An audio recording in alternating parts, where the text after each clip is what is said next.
मी Atul Lilavati Moreshwar save ईश्वर साक्ष शपथ घेतो की कायद्याद्वारे स्थापित झाले आहे अशा भारताच्या संविधानाबद्दल मी खरी श्रद्धा व निष्ठा बाळगीन। मी भारताची सार्वभौमता व एकात्मता उन्नीत राखीन।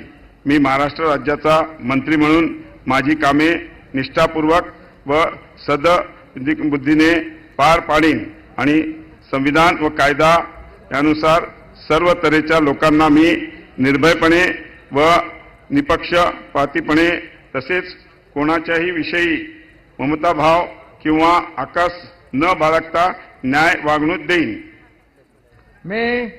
मी अतुल लीलावती मोरेश्वर सावे ईश्वर साक्ष शपथ घेतो की महाराष्ट्र राज्याचा मंत्री म्हणून माझ्या विचारार्थ आणली जाईल किंवा मला ज्ञात होईल अशी कोणतीही बाब असा मंत्री म्हणून माझी कामे यथायोग्य पार पाडण्यासाठी आवश्यक असेल ते खेरीज करून एरवी मी कोणत्याही व्यक्तीला किंवा व्यक्तींना प्रत्यक्षपणे व अप्रत्यक्षपणे कळवणार नाही किंवा त्यांच्याकडे उघड करणार नाही। धन्यवाद। जय हिंद, जय महाराष्ट्र।